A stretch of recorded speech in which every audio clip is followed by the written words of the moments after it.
আপনার দীর্ঘ সময় বক্তব্য শুনে এসেছেন, বিশেষ করে নাগাইশ দরবার শরীফের পীর সাহেব মৌলানা মুশতাক ফৈজি সাহেব আপনাদের বক্তব্য শুনিয়েছেন। আবার তার আহ্বানে আপনারা প্রচুর টাকা মাদ্রাসায় দিয়েছেন। আলহামদুলিল্লাহ, সব হয়ে গেছে, এখন শুধু দোয়াটাই বাকি। কি বলেন আপনারা? জি, ইসলামী রাজনীতির কথা বললেই বলে এটা তো পলিটিক্যাল ইসলাম, জিহাদের কথা বললেই বলে এটা হচ্ছে রেডিক্যাল ইসলাম। আর যারা শুধু তসবিহ নিয়ে থাকে পীর মাসায় বলে ওনারা ঠিক, ওনারা সুফিবাদী ইসলাম। আমাকে বলে রাজাকার। আমার জন্ম দেশ স্বাধীনের পরে আমি চিন্তা করলাম, এইরকম পাগল যখন আদালতে বিচারে রায় দিছে, তো কত অন্যায় রায় দিছে। আমাকে যদি বলে রাজাকার, এই এটা তো শুধু পাগল না, কুখ্যাত জিন্দিক, নাস্তিক, কাফের। এটা আমাকে রাজাকার বলে। শাহরিয়ার কবির গ্রেফতার হয়েছে, পরে জানলাম 1971 সালে পাকিস্তানি ক্যাম্পে সে দেশি মুরগি সাপ্লাই করত। এটা আবার আমাদের কথা না, এটা বলেছে সেক্টর কমান্ডার বঙ্গবীর কাদের সিদ্দিকী। আমরা তো বঙ্গবীর আব্দুল কাদের সিদ্দিকীর কথা মানতে হয়, সেক্টর কমান্ডার। আর স্বাধীনতা যুদ্ধে 71 সালে শাহরিয়ার কবির কোথায় ছিল কেউ জানে না, তাহলে পাকিস্তানি ক্যাম্পেই ছিল। চোরের মার বড় গলা, আর এটা হচ্ছে চোরের বাপ, পুরুষ তো। এটা আমাদেরকে রাজাকার বলে, যুদ্ধাপরাধী বলে, আলেম ওলামারে ফাঁসির জন্য চিল্লাচিল্লি করছে। আমার দৃষ্টিতে 1971 সালে যে পাক হানাদার আমার দেশের নিরীহ মুসলমানকে হত্যা করেছে, তাদেরকে দেশি মুরগি সাপ্লাই করে এনার্জি ক্রিয়েট করে শাহরিয়ার কবির যুদ্ধাপরাধী হয়ে গেছে।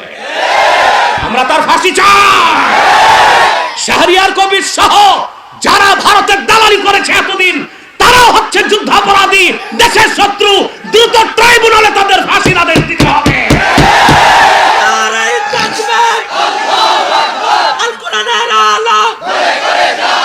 ভারতের দালালেরা ফাঁসি ফাঁসি ফাঁসি চাই, ফাঁসি ফাঁসি ফাঁসি চাই, ভারতের দালালদের। ইসলামের কোনো ভার্সন নাই, বুদ্ধিজীবীদের ভাত গেছে। পুরান পাগলের ভাতে এখন নতুন পাগল বের হয়েছে 5ই আগস্টের পরে। এদের নাম বলবো রাষ্ট্রচিন্তক। তারা তো ইসলামী নেই। এই কথা বলে তার কুফর হয় নাই, সে কাফের হয় নাই। মানুষ অপবাদ দেয় আব্বাসী হুজুর কথায় কথায় কাফের বলে, কথায় কথায় যারা কুফর করে তাদেরই কথায় কথায় কাফের বলি। আমার কাছে শীর্ষ সমন্বয়ক যখন আসলো কয়েকজন, আমি বলেছি তাকে ডিবেটের চ্যালেঞ্জ করো, অনলাইনে না অফলাইনে, সরাসরি টিএসসি তে যাবো। আমি রাজি হয় নাই। সুরত দেখছেন তার, লম্বা কুর্তা, তারপরে আলিগুড়ি পায়জামা এত মোটা, ওটার ভিতরে নাতিরে ঢুকানো যাবে। রবি ঠাকুরের মতো লম্বা দাড়ি, 3 ইঞ্চি মোটা মোচ, দাঁত কটা করা যায় না, কিম্ভুটকি মাকার টুপি, পিছনে সরস্বতীর মূর্তি, সামনে লালনের বেহালা। উনি হচ্ছে রাষ্ট্রচিন্তক। কি রকম বাংলাদেশ তৈরি হবে উনি বুদ্ধি দিবে। আমরা গাঁজা খাই নাই যে তোমার বুদ্ধিতে রাষ্ট্র বানাবো। আগামীর বাংলাদেশ হবে ইসলামের বাংলাদেশ, আগামীর বাংলাদেশ হবে আলেম ওলামার নেতৃত্বের বাংলাদেশ। এটা জনগণ সিদ্ধান্ত নেবে ইনশাআল্লাহ। দোয়ার আগে একটু দাওয়া লাগবে। সেজন্য আমি কোরআন কারীম সূরা ইব্রাহিম থেকে মাত্র 3টি আয়াত তেলাওয়াত করেছি।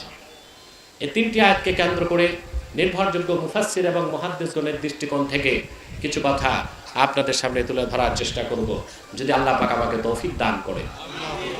আলোচনার প্রারম্ভে যে কথাটি না বললেই নয়, আপনারা এখানে এসেছেন, আসার পেছনে পার্থিব কোনো স্বার্থ আছে? সামাজিক, রাজনৈতিক? শুধু এসেছি আল্লাহ তার হাবিবের রেজামন্দি হাসিল করার জন্য। এই যে আপনারা এসেছেন, বসেছেন, আপনারা কি টের পেয়েছেন? আল্লাহ পছন্দ করছেন বলেই কিন্তু আসতে পেরেছেন। আপনারা আল্লাহর পছন্দের বান্দা, নির্বাচিত বান্দা। সুবহানাল্লাহ।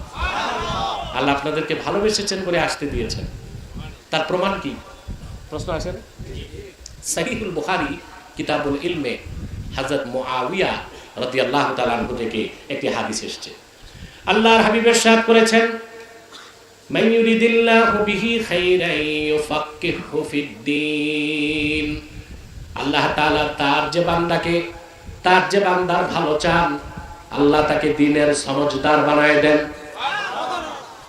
ফাক্কাহা ইউফাক্কিহু মানে ফকিহ বানানো। সুবহানাল্লাহ। ইউফাক্কিহু ফিদ্দীন আই ইয়াজআলহু ফাকিহান ফিদ্দীন। আল্লাহ যাকে পছন্দ করেন, ভালোবাসেন, আল্লাহ তাকে দ্বীনের পথ দেখান, দ্বীনের সমঝ দিয়ে তাকে দ্বীনদার বানায় দেন। আল্লাহ তাআলা আমাদের পছন্দ করেছেন, এতে আমরা খুশি না বেজার? দুই, আপনারা যারা এসেছেন আর কষ্ট করে বসে আছেন, একটু পরে তো মুনাজাত, এককভাবে না সম্মিলিত? ওই মুনাজাতে হাত মুছার সাথে সাথে একটা গুনাহ থাকবে না, সগীরা গুনাহ সব মাফ হয়ে যাবে। এটা প্রমাণ। ইমামে হায়সামি মাজমাউজ জাওয়ায়েদে বর্ণনা করেছেন, আল্লাহর হাবিব ইরশাদ করেছেন, আমার উম্মতের কোন এক কাজ যদি আল্লাহর কাছে দোয়া করে, বাকিরা যদি আমিন আমিন বলে তার সঙ্গে অংশগ্রহণ করে, আমার উম্মতের সম্মিলিত দোয়া আল্লাহ ফেরত দেন না, কবুল করে নিবে। একটু পরে আমরা যে মুনাজাত করব, আল্লাহর কাছে গুনাহ মাফের দোয়া হবে কিনা? আশা করা যায় আমরা নিষ্পাপ হয়ে বাড়ি যেতে পারবো। এতে আমরা খুশি না বেজার? বেজার শুধু শয়তান। বেজার কে? শয়তানও বেজার, তার চেলাচামুন্ডারাও বেজার। এখন শয়তানের একটা চেষ্টা বাকি আছে, মুনাজাতের আগে উঠানো যায় কিনা। আমরা নেক নিয়ত করে শয়তানের গালে একটা থাপ্পড় দিতে পারবো? আমরা নিয়ত করছি কিছুক্ষণ পরে আজকের মুনাজাত করে গুনাহ মাফ করে নিষ্পাপ বেহেশতি আল্লাহওয়ালা হয়ে বাড়ি যেতে চাই। কারা কারা হাত তুলে আল্লাহ তাআলাকে দেখা? নারায়ে তাকবীর, হাত লম্বা করেন। নারায়ে রিসালাত, আল কোরআনের আলো, নারায়ে তাকবীর। আল্লাহ কবুল করুন, আল্লাহ মঞ্জুর করুন, বলেন আল্লাহুম্মা আমিন। আপনি খাইতে যাবেন বুঝছি, মাওলানা সাহেবদের ক্ষুধা বেশি লাগে। স্টেজটা ক্লোজ করে দেন আর উঠানামা করেন না। হ্যাঁ, আমার একটু সাইকোলজিক্যাল প্রবলেম হয়। আমি তো ছাত্রদেরকে হাদিস শরীফ পড়াই, একটা অভ্যাস হয়ে গেছে, মনোযোগ অন্যদিক গেলে আমারও মনোযোগ অন্যদিক যায়। এটা একটা বড় প্রবলেম। আমি জানি না এটা আমার ওজোর কিনা, না ভালো অভ্যাস, আমি জানি না এটা। সম্মানিত সুধী, আসুন তিলাওয়াতের মাধ্যমে আমরা আলোচনায় প্রবেশ করি। আপনারাও পড়ুন, আমিও পড়ি। আউযু বিল্লাহি মিনাশ শাইতানির রাজীম। বিসমিল্লাহির রহমানির রহিম। আলিফ লাম রা। কিতাবুন আনজালনাহু ইলাইকা লিতুখরিজান الناس من الظلمات إلى النور। আল্লাহ তাআলা সূরাটি শুরু করলেন অক্ষর দিয়ে, আলিফ লাম মিম। কত অক্ষর? তাফসীরের পরিভাষায় বলা হয় হুরুফুল মুকাত্তাআত। কোরআন শরীফের অনেকগুলো সূরা শুরু করছেন আল্লাহ এই অক্ষর দিয়ে, আলিফ লাম মিম, আলিফ লাম রা, ইয়াসিন, তাহা, এইরকম অসংখ্য সূরা শুরু করেছেন তিনি হুরুফুল মুকাত্তাতের মাধ্যমে। এখন এই হুরুফুল মুকাত্তাত গুলোর অর্থ আমরা জানি না, জানি? কথা বলেন। সকল মুফাসসির, পাখাটা একটু ঘুরায় দেন, আমার ঠান্ডাতে একটু অন্যদিকে দিয়ে দেন। সকল মুফাসসির হুরুফে মুকাত্তাতের ব্যাখ্যায় লিখেছেন আল্লাহু আ'লামু বিমুরাদিহি বিযালিক। এগুলোর অর্থ আল্লাহই ভালো জানেন। তবে আমার একটা বক্তব্য আছে, আল্লাহ তো অবশ্যই জানেন, আল্লাহ কোরআনের মালিক, তবে আল্লাহর হাবিবও জানতেন। যদি বলা হয় না রাসূলুল্লাহ নিজেও এগুলোর অর্থ জানতেন না, তাহলে তো বলতে হয় এগুলো কোরআন শরীফে অনর্থক নাজিল হয়েছে। আল্লাহর কোরআনের শুরু থেকে শেষ পর্যন্ত এমন একটা অক্ষর নাই যেটা অর্থ রাসূলুল্লাহ নিজে জানতেন না। আল্লাহ রাব্বুল আলামিন বলেন লা তুহাররিক বিহি লিসানাকা লিতা'জালা বিহি ইন্না আলাইনা জামআহু ওয়া কুরআনাহু ফাইযা ক্বারা'নাহু ফাত্তাবি' কুরআনাহু সুম্মা ইন্না আলাইনা বায়ানাহু মুহাম্মদ সাল্লাল্লাহু আলাইহি ওয়াসাল্লাম। কোরআনকে আত্মস্থ করার জন্য আপনার জবান মোবারক দ্রুত সঞ্চালন করবেন না, এটা দরকার নাই। বরং আমি যখন কোরআন নাজিল করব আপনি শুনবেন, শুনলেই হবে। আপনার সিনায় কোরআন জমা করার দায়িত্ব আমি আল্লাহ। আর কোরআন শরীফের যে অংশ আপনি বুঝবেন না তা ব্যাখ্যা করে দেবার দায়িত্ব আমি আল্লাহ। তার বিসমিল্লাহর বা থেকে মিনাল জিন্নাতি ওয়ান নাসের সিন পর্যন্ত প্রতিটি বাক্যের, প্রতিটি শব্দের, প্রতিটি অক্ষরের অর্থ রাসূলুল্লাহ জানতেন। কে জানাই দিয়েছে? আল্লাহ। এখন কেউ যদি বলে শুধু আলিফ লাম মিম সহ যত হুরুফে মুকাত্তার এগুলোর অর্থ রাসূলুল্লাহ জানতেন না, ওইটা কি জাহেল নির্বোধ না? আল্লাহ জানেন, তার হাবিব জানতেন, উম্মতকে জানানোর দরকার নাই, এই জন্য আমরা জানি না। কথা এতটুকু। এরপর আল্লাহ তাআলা বলেন, কিতাবুন আনজালনাহু ইলাইকা লিতুখরিজান নাসা মিনায-যুলুমাতি ইলান-নূর। এই কিতাব কোরআন মুহাম্মদ সাল্লাল্লাহু আলাইহি ওয়াসাল্লাম আপনার উপর আমি নাজিল করেছি যেন আপনি গোটা বিশ্ব মানবতাকে অন্ধকার সমূহ থেকে বের করে একটি নূরের দিকে আনতে পারেন। সেই নূর হচ্ছে ইসলাম, সেই নূর হচ্ছে ঈমান। সুবহানাল্লাহ। আল্লাহ তার হাবিবের দ্বীনকে বলেছেন নূর। নূর অর্থ কি? আলো। সুবহানাল্লাহ বলেন। নূর কেমন আলো তাও বুঝতে হবে। একটা হচ্ছে নার। নার অর্থ কি? আগুন। এখন আগুন ধরালে আলো বের হয় না, নিভাই দিলে আলো শেষ। আবার এই যে সূর্যের আলো, এটাকে বলা হয় দাউন, দিয়া। মেঘ আসলে আর আলো পাই না, সূর্য ডুবে গেল আলো পাই না, পাই? কথা বলে না। আবার কিয়ামত হবে, সূর্য ধ্বংস হয়ে যাবে, কিছুই পাবো না। নূর হচ্ছে এমন আলো যা কোনোদিন নিবে না। আজাল থেকে নূর, এখনো নূর, কিয়ামত তক নূর থাকবে। সেটা হলো আল্লাহর কালাম কোরআন। বলেন সুবহানাল্লাহ। ওই রকম নূর আল্লাহ বলেছেন তার হাবিবের আনিত দ্বীন ইসলামকে। বলেন সুবহানাল্লাহ। ইসলাম গতানুগতিক কোনো ধর্ম নয়। ইসলাম হচ্ছে আল্লাহ কর্তৃক স্বীকৃত, মনোনীত, প্রেরিত পূর্ণাঙ্গ জীবন বিধান। আমার দেশের 87% জন মুসলমান ইসলাম সম্পর্কে সুস্পষ্ট ধারণা তাদের নাই। ইসলামকে আল্লাহ নূর বলেছেন। ইসলামের পরিচয় দিতে যে আল্লাহ তাআলা আরেক জায়গায় বলেন, ইসলামের একটা বিশেষণ আল্লাহ উল্লেখ করেছেন, ফামান ইয়াকফুর বিত-তাগুতি ওয়া ইউমিন বিল্লাহি ফাকাদ ইসতামসাকা বিল উরওয়াতিল উফকা। আর যে ব্যক্তি তাগুতকে অস্বীকার করলো, আল্লাহর উপর ঈমান আনলো, ফাকাদ ইসতামসাকা বিল উরওয়াতিল উফকা, সে একটা শক্ত হাতলকে ধরলো, যে হাতল তাকে জান্নাত পর্যন্ত পৌঁছায় দিবে। ইসলামকে আল্লাহ বলেছেন উরওয়াতুন উফকা, শক্ত হাতল, যা ধরলে মানুষের নাজাত হবেই, মুক্তি হবেই, বেহেশত পর্যন্ত ইসলাম পৌঁছায় দিবে। বলে সুবহানাল্লাহ। আল্লাহ রাব্বুল আলামিন ইসলামের আরেকটা বিশেষণ উল্লেখ করেছেন। তিনি শুধু ইসলামকে নূর বলেন নাই, ইসলামকে তিনি নূরুল্লাহ বলেছেন। নূরুল্লাহ অর্থ কি? আরে ভাই, আমি কি কবরস্থানে না মাহফিলে? তোমাদের এনভায়রনমেন্ট সাপোর্ট লাগবে তো। মাহফিলের ময়দানকে কবরস্থান বানায় না, জবাব দিতে হবে। আল্লাহ ইসলামকে শুধু নূর বলেন নাই, নূরুল্লাহ বলেছেন। আল্লাহ নূর। সুবহানাল্লাহ। আল্লাহ পাক বলেন, ইউরিদুনা লিইউতফিউ নূরাল্লাহি বিআফওয়াহিহিম ওয়াল্লাহু মুতিম্মু নূরিহি ওয়ালাউ কারিহাল কাফিরুন। আল্লাহ পাক বলেন, কাফের মুশরিকরা আল্লাহর নূরকে তাদের মুখের ফু দিয়া নিভায় দিতে চায়। অবশ্যই আল্লাহ রাব্বুল আলামিন তার হাবিবের আনিত দ্বীন ইসলাম, যেটা আল্লাহর নূর, সেটাকে পরিপূর্ণতা দান করবেন। আল্লাহ তাআলা প্রায় ১৫০০ বছর আগে তার হাবিব মুহাম্মদ সাল্লাল্লাহু আলাইহি সাল্লামের রক্ত ঝরা দ্বীন ইসলামকে পরিপূর্ণ করে দিয়েছেন। সেটাকে আল্লাহ নিজের নূর বলেছেন।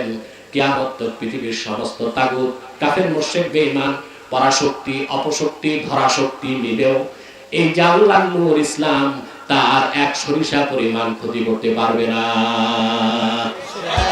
পারবে? আমাদের দেশে সাধারণ জনগণ তো দূরে থাক, আলোচক, বক্তা বা স্কলাররাও একটা ভুল করে অনিচ্ছায়। কথায় কথায় বলে আমরা যদি সতর্ক না হই ইসলামের ক্ষতি হয়ে যাবে। না, ইসলাম ক্ষতি হওয়ার জিনিস না। মুসলমানের ক্ষতি হইতে পারে, ইসলামের ক্ষতি হইতে পারে না। ইসলামের রক্ষক কে? ইসলাম আল্লাহর নূর। এটার এক জাররা পরিমাণ ক্ষতি কেউ করতে পারে না। এই পৃথিবীতে ১৫০০ বছর আগের ইতিহাস যদি আমরা দেখি, আজ পর্যন্ত পৃথিবীতে কত অপশক্তি ইসলামকে মিটাবার চেষ্টা করেছে। যারাই চেষ্টা করেছে তারা মিটে গিয়েছে।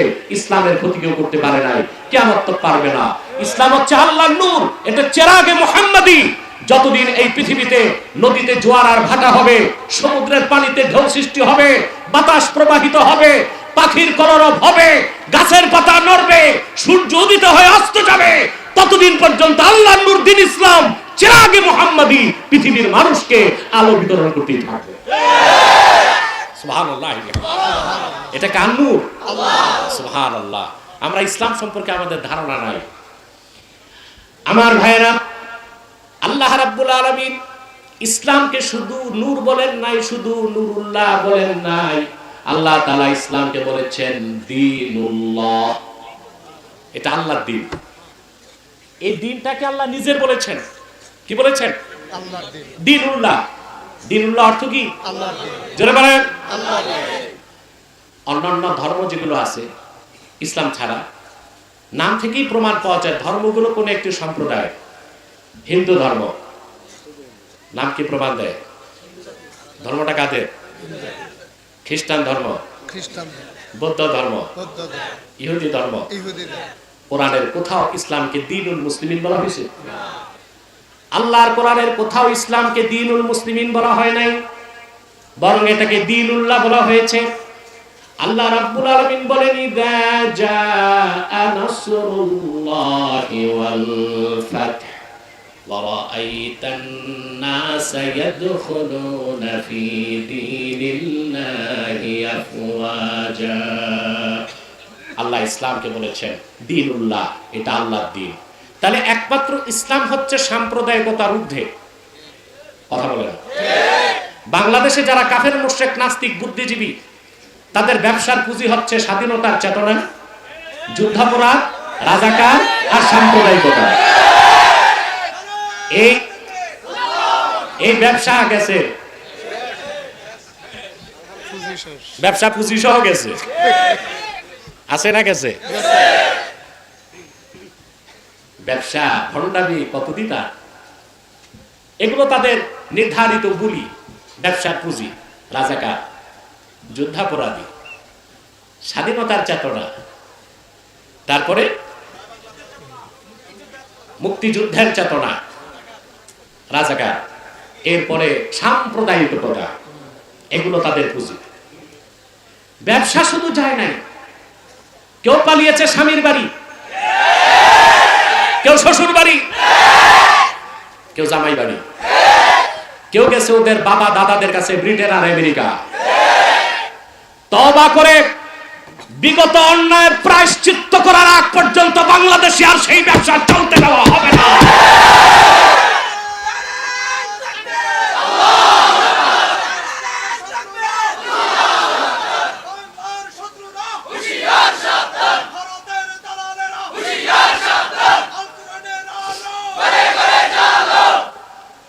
আজকে আবার হিন্দুদেরকে মাঠে নামিয়েছে, ইসকনকে। হিজবুত তাহরীর খেলাফত চায়, ওদের নিষিদ্ধ করা হয়েছে। মাদ্রাসা বন্ধ করা হয়, বিভিন্ন সংগঠনকে নিষিদ্ধ করা হয়। কিন্তু যে ইসকন সরাসরি সন্ত্রাসী কাজকে হাতে নিয়েছে, জাতীয় পতাকার উপর তাদের ধর্মীয় গেরুয়া পতাকা উঠালো, বাংলাদেশের মানুষের অন্তর্বর্তী সরকারের কাছে দাবি হচ্ছে একটি সন্ত্রাসী সংগঠন হিসেবে ভারতের র কর্তৃক পরিচালিত ইসকনকে বাংলাদেশে নিষিদ্ধ করতে হবে। বাংলাদেশে চলতে দেওয়া হবে না। এটা বাংলাদেশে দাঙ্গা লাগাবে, সাম্প্রদায়িকতার ধোঁয়া তুলে দাঙ্গা সৃষ্টি করবে। ওদের পক্ষে আবার ট্রাম্প, এটা তো ড্রাম, হিন্দুদের প্রীতিতে আবার স্ট্যাটাস দিছে সোশ্যাল মিডিয়া অ্যাক্সে। ট্রাম্পকে মনে রাখতে হবে এটা বাংলাদেশ। এদেশের মানুষ ৪৫ মিনিটে গণভবন দখল করছে। এই বাংলাদেশে পশ্চিমা কোন এজেন্ডা বাস্তবায়ন করতে দেওয়া হবে। ১৪ কোটি মুসলমান যেভাবে চায় সেভাবে বাংলাদেশ বানাবে। ঠিক না? ইসলাম হচ্ছে সাম্প্রদায়িকতার ঊর্ধ্বে। প্রত্যেকটা ধর্মই সাম্প্রদায়িকতার দোষে দুষ্ট।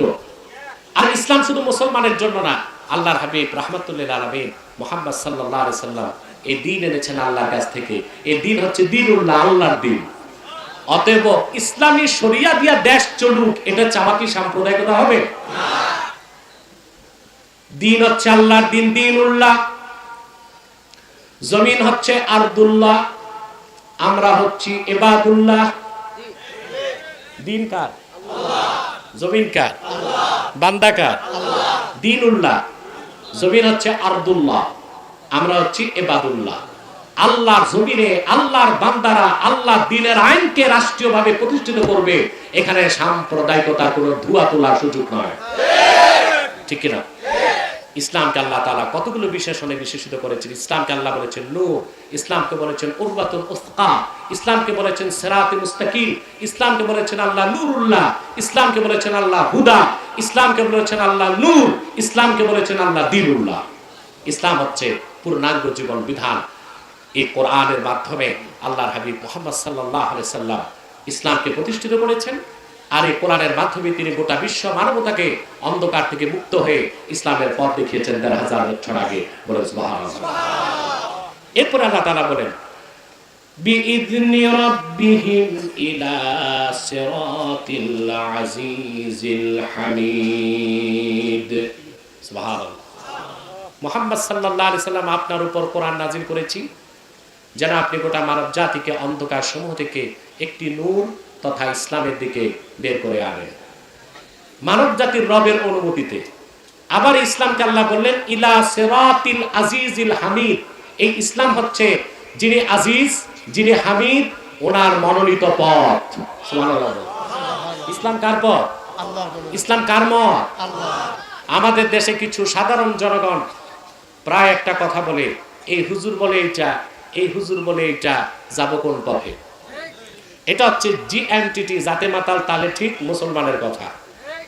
এরা বাজার করতে গেলে দেশি মুরগি চিনে, ঘি কোনটা খাঁটি নাকে লাগায় পরীক্ষা করে তাও চিনে, মাছ কোনটা ভালো কোনটা পচা তাও বুঝে, বিয়ের সময় বউ চিনে, শুধু কোনটা হক কোনটা বাতিল এটা চিনে না।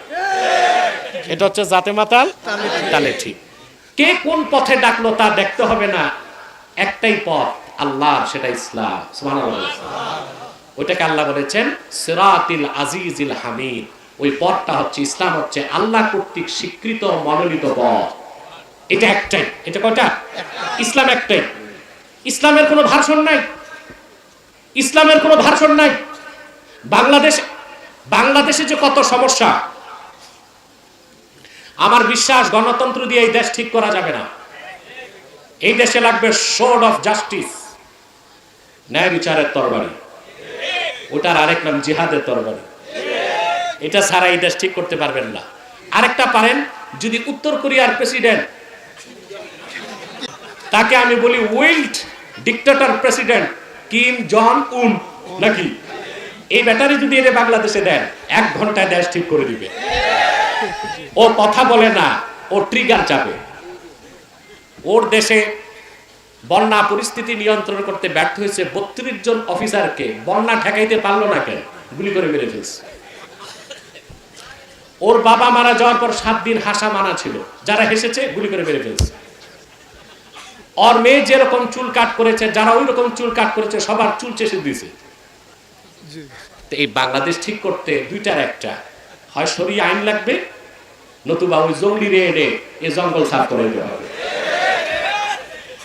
এখন এই সিদ্ধান্ত আপনাদেরকে নিতে হবে, কি করবেন আপনারা। কারণ ওই জঙ্গলকে আনলে, জঙ্গলিরে আনলে তো ওইটা দেশ থাকবে না, ওটাও জঙ্গল হয়ে যাবে, ঠিক কিনা? তো বলছিলাম বাংলাদেশের সমস্যার অন্ত নাই। বাংলাদেশে আগে ছিল বুদ্ধিজীবী, এখন এদের ভাত নাই। বুদ্ধিজীবীদের ঠাকুর যেগুলো সব আমার কাছে ডিবেটে হারছে, আল্লাহর রহমত। সবচেয়ে বড় শয়তান যেটা ছিল ঘাদানিকের সভাপতি শাহরিয়ার কবি, এটা গ্রেফতার হয়েছে, শুনছেন আপনারা? এটার নাম নাকি মুরগি চোর। এটা ডিবেটের পর জানছি আমি, ওরে আমি চিনতাম না। এই লোকটাকে গ্রেফতার করা হয়েছে। এই ঘাদানিক তৈরি করে তারা ঘাদানিক তৈরি করে গেছে জাহানার ইমাম, ওদের আমি বলি জাহান্নামের ইমাম। রেখে গেছে তার পোষ্য পুত্র এই শাহরিয়ার কবিরকে।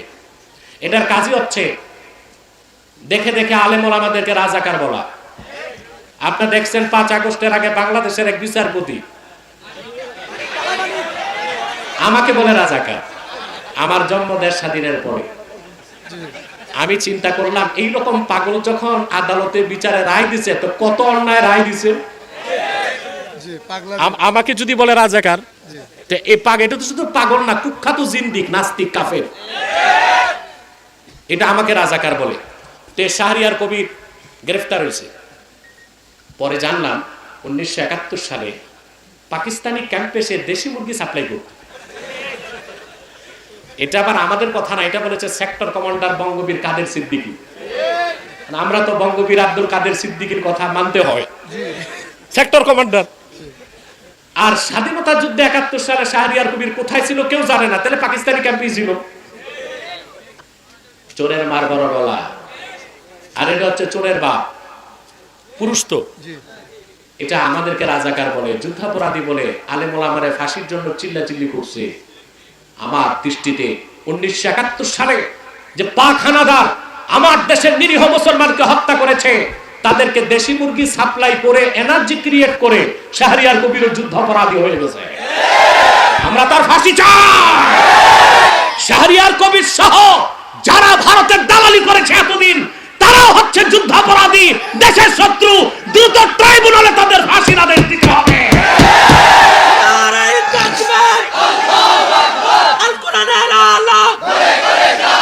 ভারতের দালালেরা ফাঁসি ফাঁসি ফাঁসি চাই, ফাঁসি ফাঁসি ফাঁসি চাই, ভারতের দালালদের।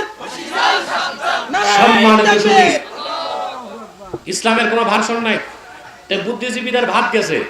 পুরান পাগলের ভাতে এখন নতুন পাগল বের হয়েছে 5ই আগস্টের পরে। এদের নাম বলবো রাষ্ট্রচিন্তক। তারা তো ইসলামী নেই। এই কথা বলে তার কুফর হয় নাই, সে কাফের হয় নাই। মানুষ অপবাদ দেয় আব্বাসী হুজুর কথায় কথায় কাফের বলে, কথায় কথায় যারা কুফর করে তাদেরই কথায় কথায় কাফের বলি। আমার কাছে শীর্ষ সমন্বয়ক যখন আসলো কয়েকজন, আমি বলেছি তাকে ডিবেটের চ্যালেঞ্জ করো, অনলাইনে না অফলাইনে, সরাসরি টিএসসি তে যাবো। আমি রাজি হয় নাই। সুরত দেখছেন তা, লম্বা কুর্তা, তারপরে আলিগুড়ি পায়জামা এত মোটা, ওটার ভিতরে নাতিরে ঢুকানো যাবে। রবি ঠাকুরের মতো লম্বা দাড়ি, 3 ইঞ্চি মোটা মোচ, দাঁত কটা করা যায় না, কিম্ভূত কিমাকার টুপি, পিছনে সরস্বতীর মূর্তি, সামনে লালনের বেহালা। উনি হচ্ছে রাষ্ট্রচিন্তক। কি রকম বাংলাদেশ তৈরি হবে উনি বুদ্ধি দিবে। আমরা গাঁজা খাই নাই যে তোমার বুদ্ধিতে রাষ্ট্র বানাবো। আগামীর বাংলাদেশ হবে ইসলামের বাংলাদেশ, আগামীর বাংলাদেশ হবে আলেম ওলামার নেতৃত্বের বাংলাদেশ। এটা জনগণ সিদ্ধান্ত নেবে ইনশাআল্লাহ। ইসলামের কোনো ভাষণ নাই। এই ফরহাদ মজহার বলে সুফিবাদী ইসলাম লাগবে। ইসলামকে ভাগ করা যাবে? কথা বলেন। আল্লাহ ভাগ করছে সিরাতিল আজিজিল হামিদ, এটা মহান আল্লাহ নির্ধারিত পথ। সুবহানাল্লাহ। নাস্তিকরা বলে সুফিবাদী ইসলাম, আবার বলে রেডিক্যাল ইসলাম, আবার বলে পলিটিক্যাল ইসলাম। ইসলামকে এত ভাগ করলে অধিকার কে দিছে? ইসলামী রাজনীতির কথা বললেই বলে এটা তো পলিটিক্যাল ইসলাম, জিহাদের কথা বললেই বলে এটা হচ্ছে রেডিক্যাল ইসলাম। আর যারা শুধু তসবিহ নিয়ে থাকে পীর মাসায় বলে ওনারা ঠিক, ওনারা সুফিবাদী ইসলাম। ইসলামকে না এটা বলে তো তুমি আবার ভুল করছো। ইসলামের কোনো ভার্সন নাই, ইসলাম একটাই। মুহাম্মদ সাল্লাল্লাহু আলাইহি সাল্লাম আল্লাহর পক্ষ থেকে যে পূর্ণাঙ্গ জীবন বিধান এনেছেন, যেটাকে আল্লাহ সিরাতে মুস্তাকিম বলেছেন, সেটাই ইসলাম। ওর বাইরে কোনো ইসলাম নাই। ইসলামী রাজনীতি পূর্ণাঙ্গ ইসলাম নয়, পূর্ণাঙ্গ ইসলামের একটা অংশ। জিহাদ ফি সাবিলিল্লাহ পূর্ণাঙ্গ ইসলাম নয়, পূর্ণাঙ্গ ইসলামের একটা অংশ। তরিকত তাসাউফ পূর্ণাঙ্গ ইসলাম নয়, পূর্ণাঙ্গ ইসলামের একটা অংশ। সেজন্য পলিটিক্যাল ইসলাম, রেডিক্যাল ইসলাম, সুফিবাদী ইসলাম, ইসলামের কোনো ভার্সন বলা যাবে না, ইসলাম একটাই। সুবহানাল্লাহ বলবেন। তারপরে আসেন পীর মাশায়েখ সুফিবাদী যাদেরকে বলা হয় সুফি সাধক, ওনারা কি জিহাদ আর ইসলামী রাষ্ট্র ও রাজনীতি করতেন না? করতেন। কথা বলে না। করতেন। যাদেরকে সুফি সাধক বলা হয়, সুফি আমি বিশ্বাস করি না, আমি বিশ্বাস করি মুতাসাউফ। তাসাউফ এক জিনিস আর সুফিবাদ আরেক জিনিস। যত ভণ্ডামি চলে সুফিবাদের নামে। আমরা বিশ্বাস করি হক্কানি আল্লাহওয়ালা পীর মাশায়েখগণ তাসাউফ চর্চা করে। তাসাউফ কোরআন হাদিসে আছে। এই তাসাউফ যিনি চর্চা করেন তাকে বলা হয় মুতাসাউফ, আরেফ, সালেক, জাকের, শায়েখ, ফার্সিতে বলা যায় পীর। কিন্তু সুফিবাদের নামে যা হচ্ছে, জেনা বেবিচার, নাচ গান, ঢোল ডক্কর, একতারা দোতারা,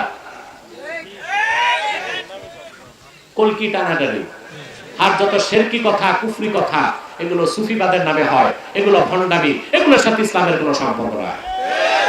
কিন্তু ইতিহাসে যাদেরকে সুফি সাধক বলা হয়, আমাদের পূর্ববর্তী বুজুর্গ যারা, তাদের প্রত্যেকেই দাওয়াত ও তাবলীগের সাথে, তরিকত তাসাউফের সাথে তরবারি সাথে রাখতেন। জিহাদকে তারা বাদ দেন নাই, আর ইমারতে ইসলামিয়া, খেলাফত বা ইসলামী শাসন ব্যবস্থাকেও তারা বাদ দেন নাই। আমি তিনজন বুজুর্গের দৃষ্টান্ত দিচ্ছি। একজন হচ্ছেন সুলতান মাহমুদ বালখি মাহি সাবার রহমতুল্লাহ, বগুড়ার মহাস্তাগরে যার মাজার শরীফ। 440 হিজরিতে তিনি আফগানিস্তানের বালখ নামক রাষ্ট্র থেকে বাংলাদেশে প্রবেশ করেছেন। কত বছর আগে? 1000 বছর আগে। 440 হিজরিতে তিনি এসেছেন। তার ইতিহাস সাক্ষ্য দেয়, ওনার বাবা ছিলেন আফগানিস্তান, তখন নামে আফগানিস্তান ছিল না, বালখ। ওই বালখ নামক অঞ্চলের স্বাধীন সম্রাট ছিল তার বাপ। বাবার বাদশাহী পেলেন তিনি, বাদশাহীকে ত্যাগ করে তিনি দ্বীনের দাওয়াতে বের হলেন। আফগানিস্তানের বালখ থেকে তিনি আসলেন বাংলাদেশের সন্দ্বীপে। সন্দ্বীপ থেকে তিনি নৌকা যোগে গেলেন বগুড়ার মহাস্তাগরে। আপনারা যারা বাংলাদেশ ইতিহাস পড়েছেন জানেন, কষ্ট চাট্টদের কথা শুনতেছেন? মনোযোগ আছে? ঘুমাচ্ছেন না? কে কে ঘুমান একটা হাত উঠান। ছোট মানুষ তো।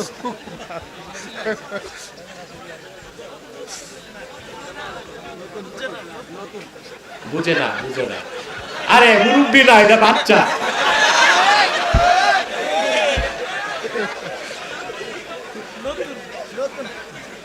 এই লোকগুলো কি ঘুম থেকে উঠে আসতেছে নাকি? এগুলো ঘুমায়, অর্ধেক ঘুমায় তারপর আসছে। সম্মানিত সুধী, সুলতান মাহমুদ বালখি মাহি সাহেব রহমতুল্লাহ সন্দ্বীপ থেকে গেলেন বগুড়া। কোথায়? আপনারা জানেন প্রাচীন বাংলার রাজধানী ছিল বগুড়া, মহাস্তাগর, দিনাজপুর, এই অঞ্চলটা ছিল প্রাচীন বাংলার রাজধানী। এগুলো জানেন তো? সুলতান বালখি যখন বগুড়াতে পৌঁছলেন, হিন্দু রাজা পরশুরাম ওখানে রাজত্ব করত। সুলতান বালখি রহমতুল্লাহ দাওয়াত শুনে রাজা পরশুরামের স্ত্রী আর মন্ত্রী মুসলমান হয়ে গেছে। আমি ইতিহাস বলছি 1000 বছর আগে। এখন পরশুরাম চিন্তায় পড়ে গেছে যে বড় বেকায়দা, ধর্ম গেছে, রাষ্ট্র যাচ্ছে। সে তখন যুদ্ধের এলান করলো, যুদ্ধের প্রস্তুতি নিল। সুলতান মাহমুদ বালখি তিনিও তসবি গলায় রেখে হাতে তরবারি নিলেন। যুদ্ধ হলো, যুদ্ধে পরশুরাম নিহত হলো। 1000 বছর আগে দাওয়াতের সাথে সুলতান বালখিকে জিহাদের পথে বেছে নিতে হয়েছে। বগুড়ার মাটিতে প্রথম কালেমার ঝান্ডা তিনি উড্ডীন করে দিয়েছে। জিহাদ করেন নাই? যারা আমাদেরকে বলে সুফিবাদী ইসলাম মানে জিহাদকে বাদ দিতে চায়, তারা আমাদেরকে ভুল ইতিহাস শোনায়। আমাদের দেশে কিছু দালাল বক্তাও ছিল, এই কথাগুলো বেশি বলতো সেকুলারদেরকে খুশি করতে, ঠিক না? এই বক্তাগুলো এখন কোথায় পালাইছে? দূরবীন দিয়েও খুঁজে পাওয়া যাচ্ছে না। অনেকে চাকরি বাকরি হারাইছে, চাকরি বাকরি হারাইছে। আহা, কি রকম ফাসেক, একটা যার হাতে খুন, শারেক কুফরে ভরপুর হৃদয়, এরকম একটা মানুষকে সার্টিফিকেট দেয় আপনি জান্নাত। লা হাওলা ওয়ালা তারপরে আমি প্রতিবাদ করলাম, সে আমার বিরুদ্ধে উঠে পড়ে লাগলো, আমাকে মামলা দিবে, কেস করবে, এটা করবে, সেটা করবে। আমি তো বহাল তবিয়তেই আছি, তুমি আছো কই? চান্দু, তোমার মাও পালাইছে, তুমিও পালাইছো। এইসব কমার্শিয়াল বক্তাগুলো, ধান্দাবাজ বক্তাগুলো, স্টেজে যে রাজনীতিবিদ থাকে সেকুলার, ওদেরকে খুশি করতে বলে ইসলাম, সুফি দরবেশদের মাধ্যমে ইসলাম প্রতিষ্ঠিত হয়েছে, আমরা সুফিবাদে বিশ্বাসী। কিন্তু আল্লাহওয়ালা প্রত্যেক হক্কানি সুফি দরবেশ, তাদের হাতে থাকতো, গলায় থাকতো তাসবিহ, সিনায় থাকতো কোরআন, হাতে থাকতো তরবারি। আপনারা হযরত শাহজালাল রহমাতুল্লাহ মাজার শরীফ জিয়ারত করছেন, কিন্তু আপনারা একটা কাজ করেন না, ওনার জিয়ারত করে আপনারা যান গজার মাছ দেখতে। ওই গজার মাছ দেখায় কোনো লাভ? আল্লাহর ওলির জিয়ারত করে জাদু করে যাবেন, দেখবেন যে ওখানে 800 বছর আগের হযরত শাহজালালের তরবারিটা রাখা আছে। ইতিহাস সাক্ষ্য দেয়, হযরত শাহজালাল ইয়ামানি 360 জন সঙ্গী নিয়ে যখন বাংলাদেশে প্রবেশ করলেন, জায়নামাজে সুরমা নদী পার হলেন, গলায় তার তাসবিহ, সিনায় তার কোরআন, হাতে ছিল তরবারি।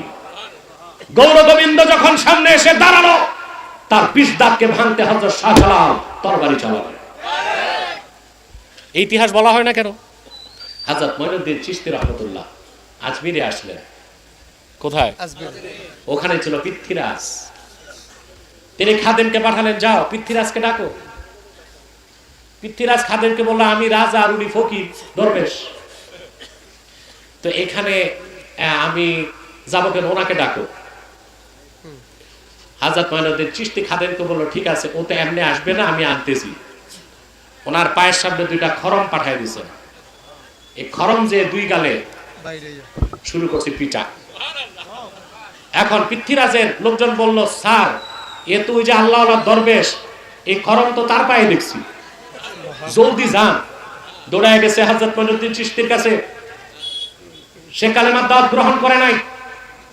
মঈনুদ্দিন চিশতি রাহমাতুল্লাহি আলাইহি সুলতান মাহমুদ গজনবীকে চিঠি লিখলেন, পৃথ্বীরাজের বিষ দাঁতকে উপড়ে দিতে তোমাকে আসতে হবে। মঈনুদ্দিন চিশতির নির্দেশেই সুলতান মাহমুদ গজনবী একবার নয় 17 বার হিন্দুস্তানে আঘাত করেছেন, জিহাদ করেছেন। অতএব সুফিবাদের নামে জিহাদ আর সিয়াসাতুল ইসলামিয়া, ইসলামী রাষ্ট্র ব্যবস্থার কনসেপ্ট থেকে জনগণকে যারা সরায়, তারা ইতিহাসও জানে না, ইসলাম সম্পর্কে তাদের কোনো ধারণা নাই। ইসলাম একটাই, ইসলামের কোনো ভার্সন নাই। রেডিক্যাল ইসলাম বলা যাবে না, পলিটিক্যাল ইসলাম বলা যাবে না, সুফিবাদ ইসলাম বলা যাবে না। ইসলাম একটাই, সিরাতিল আজিজিল হামিদ। এবার আসে, আজিজ অর্থ হচ্ছে পরাক্রমশালী। আল্লাহ 2টা সিফত উল্লেখ করছেন, একটা হচ্ছে আজিজ, আরেকটা কি হামিদ। এখানে আজিজ অর্থের বাংলা হচ্ছে পরাক্রমশালী, কিন্তু অর্থটা অপরিপূর্ণ। আজিজ শব্দের ব্যাখ্যা করতে যে আল্লামা ফখরুদ্দিন রাজি লেখেন, আল্লাযী লা ইউজাদু লাহু মিসলুন, আকাশ ও জমিনে যার কোনো মেসাল নাই, দৃষ্টান্ত নাই, উদাহরণ নাই, তিনি হলেন আজিজ। তার মানে সকল আকারের স্রষ্টা আমার আল্লাহ নিরাকার। এটা আহলুস সুন্নাহ ওয়াল জামাতের বিশ্বাস। আল্লাহ আজিজ, আজিজ মানে আল্লাযী লা ইউজাদু লাহু মিসলুন, আকাশ ও জমিনে যার কোনো মেসাল নাই। ইমামে আকীদাটা মনে রাখবেন, মনে রাখবেন। আমি একটু ইবারতটা শোনাই দেই, তাহলে মুখস্থ থাকবে। ইমামে ফখরুদ্দিন রাজি লেখেন, قد أجمع العلماء من أمة محمد صلى الله عليه وسلم أن الله عز وجل منزه من الجسم। উম্মতে মুহাম্মাদের সমস্ত হক্কানি আলেম একমত, আমার আল্লাহ রাব্বুল আলামিন দেহ থেকে পবিত্র। সকল আকারের স্রষ্টা আমার আল্লাহ নিরাকার। এখন বলতে পারেন আল্লাহর হাতের কথা না কোরআনে আছে, ইয়াদুল্লাহি ফাওকা আইদিহিম, হাত তো আছে, ঠিক না? চেহারার কথা আল্লাহ কোরআনে বলেছেন, আল্লাহ কদমের কথা এসেছে কোরআন হাদিসে, তা হাত তো আছে। দেখুন খুব সূক্ষ্ম মাসালা, আল্লাহর হাত অবশ্যই আছে, তবে কেউ যদি বলে আল্লাহর হাত আমাদের মতো হাত, সে মুশরিক হয়ে যাবে। আবার কেউ যদি বলে আল্লাহর হাত নাই, এটা কুদরত বলতে হবে, তার কুফর হবে, কারণ আল্লাহর সিফতকে অস্বীকার করা যাবে না। তা আকীদাটা কি হবে? ইমামে আযম আবু হানিফা ব্যাখ্যা করেছেন সুন্দর, ফালাহু ওয়াজহুন লাইসা কা উজুহিনা ওয়ালাহু ইয়াদুন লাইসা কা আইদিনা ওয়ালাহু রিজলুন লাইসা কা আরজুলিনা। আমার আল্লাহর চেহারা আছে, আমাদের মতো চেহারা নয়। আমার আল্লাহর হাত আছে, আমাদের মতো হাত নয়। আমার আল্লাহর কদম আছে, আমাদের মতো কদম নয়। ফালাহু ইয়াদুন কামা ইয়ালিকু বিশানিহি, আল্লাহর হাত আছে ওই রকম যে রকম হাত আল্লাহর থাকা দরকার আছে। দেখেন একটা ছোট্ট উদাহরণ দিচ্ছি। এখানে আমি তো আসলে কোন দিক কি কুমিল্লায় জানি না, ওই আপনার টমসন কোন দিক? দক্ষিণ দিকে। আচ্ছা আচ্ছা, টাউন হল কোন দিক? এই দিকে। ওখানে আপনার ওই যে সন্ত্রাসীদের নাম যে রকম হয়, একটা উদাহরণ দিচ্ছি। হকি স্টিক বল্টু, জুতা পেন্টুর মাথা ফাটাই দিচ্ছে। এখন ওখানে কথা উঠছে, আরে এখানে আব্বাসির হাত আছে। আব্বাসির, এখন আমার হাত কি লম্বা হয়ে টাউন হলে গেছে? এই হাত মানে কি আমার মেকানিজম এখানে কাজ করছে। আমি হকি স্টিক বল্টুরে বলছি জুতা পিন্টুর মাথা ফাটলো, ঠিক না? তো সব জায়গায় কি হাতের অর্থ একটাই হয় না। এরপর এইটা আমার হাত, এটা আমার ফিজিক্যাল হ্যান্ড, ঠিক না? এই সব কিছুর ঊর্ধ্বে আমার আল্লাহর হাত। সেটাকে যদি আমরা আমাদের 5 আঙ্গুলের বিশিষ্ট হাত যেমন ওই রকম হাত মনে করি, শিরক হবে। আবার যদি বলি হাত আছে, বলা যাবে না, কুফর হবে। আমাদের কথা হচ্ছে আল্লাহ তাআলার হাত আছে। কথা বুঝতে পারছেন? ইয়াদুল্লাহি মা'লুম ওয়াল কাইফিয়াতু মাজহুল। আল্লাহর হাত আছে এই বিশ্বাস থাকতে হবে, কি রকম চিন্তাও করা যাবে না। সুবহানাল্লাহ। এই জন্য সকল আকারের স্রষ্টা আমার আল্লাহ নিরাকার। ওনার একটা সিফত হচ্ছে আজিজ। কথাগুলো বুঝতেছেন? আজিজ শব্দের আল্লাহর একটা প্রিয় নাম আজিজ। আমি একটা আমল দিব, কথা বলে না। আপনাদের অনেকের মনের আশা পূরণ হয় না, অবৈধ না, বৈধ আস। আপনি চলে যাবেন রে, ঠিক আছে। অনেকে আছে না মেয়েকে পছন্দ করে, কথা বলছে। এখন কোন মেয়েকে বিয়ের আগে কি ভালোবাসা জায়েজ আছে? কথা বলে না। আমাদের দেশে কিছু মৌলভী সাহেব বাইরে হয়েছে, সব হারামকে জায়েজ করার চেষ্টা চলতেছে। যেমন বলে হালাল ভালোবাসা, বিয়ের আগে আবার ভালোবাসা হালাল হয় কেমন করে? কথা বলেন, হালাল হতে পারে? বিয়ের আগে ভালোবাসা হালাল হয়? হতে পারে? কোন ব্যাংকিং এর সুদ থাকলে ওইটারে হালাল বানানো যাবে? কথা বলে না। আমরা অনেক সময় হারামগুলোকে ব্যবসা করার জন্য হালাল বলার চেষ্টা করি। আল্লাহ তাআলা এইরকম গুমরাহি থেকে আমাদেরকে রক্ষা করুন, বলুন আল্লাহুম্মা আমিন। তাহলে যদি আপনাদের মনের আশা পূরণ না হয়, বিদেশ যাবেন, যেতে পারতেছেন না, আছে না এরকম সমস্যা? ব্যবসায় উন্নতি নাই, চাকরি হচ্ছে না, বেকার। আমি যে আমলটা দিচ্ছি যুবকরা, খুব সহজ আমল। আপনি ফজর নামাজের পর জানামাজ থেকে উঠবেন না,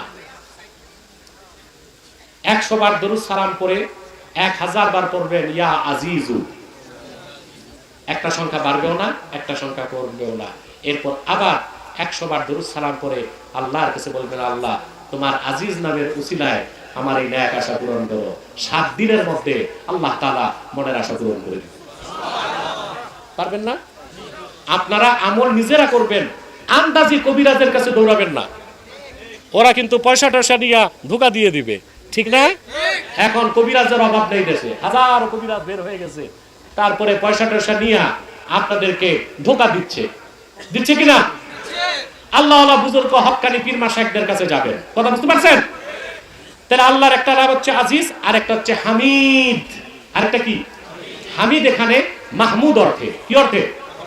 অর্থাৎ যিনি সকল প্রশংসার হকদার। বলেন সুবহানাল্লাহ। দুইটি সিফাত উল্লেখের পরে আল্লাহ নিজের নামটা নিলেন, আল্লাহিল্লাযী লাহু মা ফিস সামাওয়াতি ওয়া মা ফিল আরদ। আজিজকে, হামিদকে, ইসলাম কার? ইসলাম তার যিনি আল্লাহ, আকাশ ও জমিনের মালিকানা একমাত্র যার হাতে। আকাশ ও জমিনের মালিকানা কার? আমরা যারা কোরআনের রাজনীতি বিশ্বাস করি আমাদের কনসেপ্ট, আর যারা গণতন্ত্রে বিশ্বাসী তাদের কনসেপ্টের পার্থক্য এখানেই। গণতন্ত্র পূজারীরা মনে করে সার্বভৌমত্বের মালিক জনগণ, আর আমরা বলি সার্বভৌমত্বের মালিক সুবহানাল্লাহ। সার্বভৌমত্বের মালিক কে? আর যারা ডেমোক্রেট, মোস্ট ডেমোক্রেট, অতিমাত্রায় গণতান্ত্রিক, গণতন্ত্রকে যারা ধর্ম হিসেবে গ্রহণ করেছে, তাদের বিশ্বাস সার্বভৌমত্বের মালিক জনগণ। নজবিল্লাহ বলবেন না? এখন আসেন একটু বুঝেন বিষয়টা। সার্বভৌমত্বের মালিক, এই মিয়া সাহেব বসো, নড়াচড়া করে কেন? একবারে উঠে দৌড় দাও, পুরো পথ দেন। রাত হয়ে গেছে, পানি পড়তেছে, আমি দেখতেছি আর কয়েক মিনিট, তাহলে একটা মেসেজ আমি দিতে পারবো আপনাদেরকে। আর মাইক যেটা, এটা 1.5 ব্যাটারি, এটা আমরা কাহিল করে দিছে একেবারে। আমি জানি না মোশতাক ফৈজি সাহেব কিভাবে কথা বলছেন এই মাইকে, কিন্তু আমি তো দিনের প্রোগ্রাম ছিল ওখানে প্রায় 2 ঘন্টা আলোচনা, এরপর রাতে মাইকের যদি অবস্থা হয় তা আমি কালকে কিভাবে কথা বলবো? মজুমদার, আপনি মাইকটা আগামী বছর থেকে যেই আসুক মাইক ঠিক রাখবেন। মাইকটা হচ্ছে একজন স্কলার বা আলোচকের প্রধান হাতিয়ার। এখানে যদি সমস্যা হয় তো একেবারে খুব কষ্টকর একটা বিষয়। এখন যারা বলে এখন আপনার সংবিধান তৈরির কথা আসতেছে না, কথা বলে না, তো যারা গণতন্ত্রে বিশ্বাসী তারা বলতেছে ধর্মনিরপেক্ষতার কনসেপ্ট থাকবে কি থাকবে না, বলতেছে না? বলেন, বলতেছে। যারা গণতন্ত্রকে বিশ্বাস করে এই কথা বলে জনগণ সার্বভৌমত্বের মালিক, তারা হিন্দুরা যেভাবে নিজেরা মূর্তি তৈরি করে ওইটারে খোদা মনে করে ইবাদত করে, আবার প্রয়োজনে ওইটারে নদীতে নিয়ে ধ্বংস করে, যারা জনগণকে সার্বভৌমত্বের মালিক মনে করে ওরা নিজ হাতে সংবিধান তৈরি করে সংবিধানের উপর ঈমান আনে, আবার সময় মতো সংবিধানকে বাতিল করে দেয়। এটা হচ্ছে পৌত্তলিকদের মূর্তি পূজার মতোই একটা সেরে। হিন্দুরা মূর্তি বানায় না, কি মনে করে? কথা বলে ভগবান করে, নিজ হাতে বানায়। তারপরে পূজা টুজা হয়ে গেলে এটা নিয়ে আবার ডেস্ট্রয় কারা করে? নদীতে নিয়ে ঝাড়ু টাড়ু দিয়ে আমার চলে একেবারে নিজ হাতে বানায় ঈমান আনছে। ঈমান আনার পর আবার নিজেরাই ধ্বংস করলো। যারা জনগণ সার্বভৌমত্বের মালিক এই স্লোগান দেয়, তারা জনগণ দ্বারাই সংবিধান রচনা করে, এরপর আবার সময় মতো ওই সংবিধান করা বাতিল করে। এবার একটা তথ্য দিচ্ছি আপনাদেরকে, কথাটা হৃদয়ে গেঁথে নেবেন। হযরত ওমর রাদিয়াল্লাহু তাআলা আনহু, হযরত ওমর তিনি বলেছেন, কুন্না ফিল জাহিলিয়াতি নাসনাউল আসনামা বিল আজওয়াহ। হযরত ওমর বলেন, জাহিলি যুগে আমরা খেজুর দিয়া মূর্তি বানাতাম। কি দিয়ে? বসেন বসেন। হযরত ওমর বলেন, জাহিলি যুগে খেজুর দিয়া মূর্তি বানাইতাম, কোলে রাখতাম, সিনায় রাখতাম, চুমা দিতাম, বগলে রাখতাম, সম্মান করতাম, ক্ষুধা লাগলে খাইয়া দিতাম। খাওয়া যাইতো কেন? খেজুর দিয়া বানাইছে। এই জন্য আমি হিন্দুদেরকে পরামর্শ দিব, মাটি দিয়া না বানায় তোমরা আটা দিয়া বানাও, তাহলে এগুলা নদীতে ফেলার দরকার হবে না, পাউরুটি বানায় খাওয়া যাবে। এখন আসেন, সার্বভৌমত্বের মালিক জনগণ যারা বলে তারা কত বড় ভণ্ডামি করে দেখেন। হযরত ওমর বলেছেন, আমরা খেজুর দিয়া মূর্তি বানাতাম, সম্মান করতাম, শ্রদ্ধা করতাম, চুমা খাইতাম, সিনায় রাখতাম, মাথায় রাখতাম, ক্ষুধা লাগতো, খেয়ে ফেলতাম। তো যারা বলে জনগণ সার্বভৌমত্বের মালিক, তারা আবার জনপ্রতিনিধিদেরকে এক জায়গায় নিয়ে সংসদে নিজেরাই সংবিধান বানায়, সংবিধানের উপর ঈমান আনে, আবার তারই সংবিধানকে খেয়ে ফেলে। তাই হয়েছে না? ওরা করতো মূর্তি পূজা আর এরা করতেছে সংবিধানের পূজা। আল্লাহ স্পষ্ট করে দিয়েছেন, লাহু মা ফিস সামাওয়াতি ওয়া মা ফিল আরদ। আকাশ ও জমিনের সার্বভৌমত্বের মালিক কে? তিনটা কারণে, মিলকান, খালকান, আবিদান। আকাশ ও জমিনের মালিকানা আল্লাহ, আকাশ জমিনের স্রষ্টাও আল্লাহ, আর বান্দাগুলোর স্রষ্টাও আল্লাহ। এই জন্য সার্বভৌমত্বের মালিক জনগণ না আল্লাহ। আমরা চাই সংবিধান পরিবর্তন হোক। ৭২-এর সংবিধান আমরা মানি না, চলবে না। তবে সেই সংবিধান হতে হবে কোরআন ও সুন্নাহর আলোকে। মুসলমান রাষ্ট্র পরিচালনায় সংবিধান রচনা করে, তবে সেটার উপর ঈমান আনে না। মুসলমান ঈমান আনে কোরআন হাদিসের উপর। সংবিধান প্রয়োজন অনুযায়ী তারা রদবদল করে। আর যারা জনগণকে সার্বভৌমত্বের মালিক মনে করে, তারা ওই যে হযরত ওমর বলেছেন, খেজুর দিয়া মূর্তি বানাতেন, আবার খেয়ে ফেলতেন। জনগণ সংবিধান বানায়, জনগণ সংবিধান ক্যান্সেল করে। সংবিধানের উপর মুসলমান ঈমান আনতে পারে না।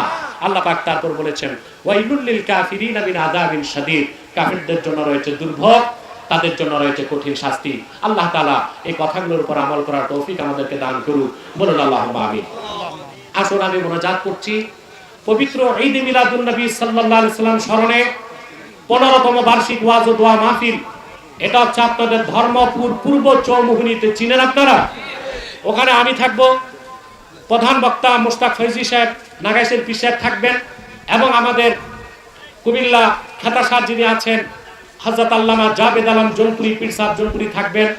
সকলকে আমি দাওয়াত করছি ডিসেম্বরে কোথায়? 19 তারিখ কুমিল্লা মহানগর তাহরিকে খাতমে নবুয়ত কুমিল্লা মহানগরের উদ্যোগে ডিসেম্বরে কত তারিখ? 19 তারিখ সার্বি কলেজ মাঠে মাহফিল, আপনারা যাবেন। রব্বানা যালামনা আনফুসানা ওয়া ইল্লাম তাগফির লানা ওয়া তারহামনা লানাকুনান্না মিনাল খাসিরিন। আল্লাহ তাআলা তানজিমুল উম্মাহ, তাহজিবুল উম্মাহ এর উদ্যোগে আয়োজিত 13তম তাফসীরুল কোরআন মাহফিলে তোমার অসংখ্য নেককার বান্দা, পর্দার আড়ালের মা বোন নিয়ে হাত তুলেছি। আল্লাহ, এতগুলো মানুষের মধ্যে যার দুটো হাত তোমার ভালো লাগে আল্লাহ, তার দুটো হাতের বিনিময়ে আমাদের জিন্দেগীর সব গুনাহ তুমি মাফ করে দাও। রব্বুল আলামিন, আল্লাহ তাআলা হৃদয়ের গভীর থেকে দোয়া করি আল্লাহ, তোমার আখিরি নবী নূর নবীজি আমার মুহাম্মদ সাল্লাল্লাহু আলাইহি ওয়াসাল্লাম আজ থেকে ১৫০০ বছর আগে দুনিয়া থেকে বিদায় নিয়েছেন। হায়াতুন নবী হিসেবে জান্নাতুল ফেরদাউস রওজা মুবারকে বিশ্রাম নিয়েছেন। আল্লাহ, জীবনে একবার তোমার আখিরি নবী নূর নবীজি আমার মুহাম্মদ সাল্লাল্লাহু আলাইহি ওয়াসাল্লামের জান্নাতুল ফেরদাউস রওজা মুবারকে উপস্থিত হয়ে গো আল্লাহ, তোমার হাবিবের নূরের কদমে দরুদ ও সালামের হাদিয়া দেবার আগে আল্লাহ তুমি ডাক দিও না।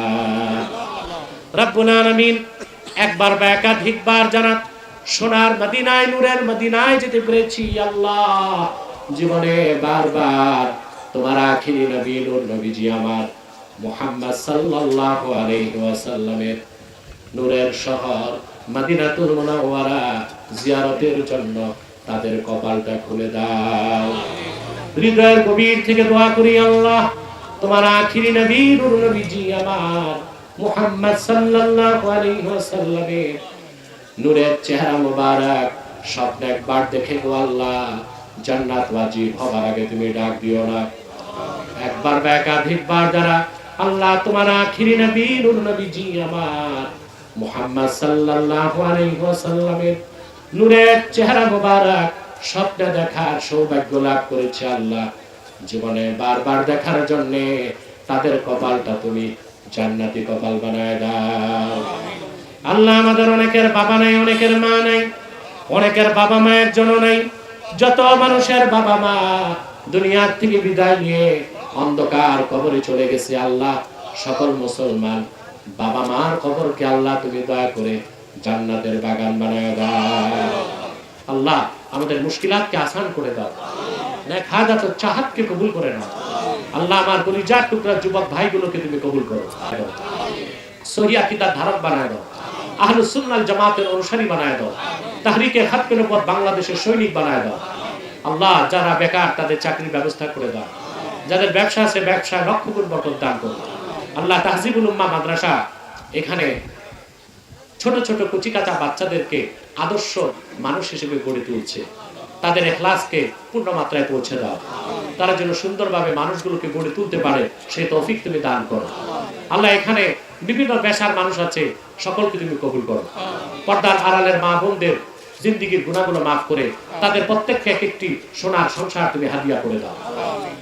আল্লাহুম্মা ইন্না নাতাওয়াসসালু ইলাইকা বিওয়াসিলাতি হাবিবিকাল মুহতারাম নবিকাল খাতিম সাইয়্যিদিনা ওয়া সাইয়্যিদিল আবরার নবিয়িনা ওয়া নবিয়িল আমবিয়া মুহাম্মদ ইবনে আব্দুল্লাহ নবিয়্যিল্লাহ রাসূলিল্লাহ সাল্লাল্লাহু আলাইহি ওয়াসাল্লাম الذي أكملت به قصر النبوة وحكمت لا نبي بعده وأعلنت في القرآن بالبرهان أن محمدا صلى الله عليه وسلم خاتم النبيين والمرسلين قبل 15 سنة وصلى الله تعالى على خير خلقه نبينا محمد نور الله وعلى آله وأصحابه أجمعين برحمتك يا أرحم الراحمين। ক্রেস্ট আছে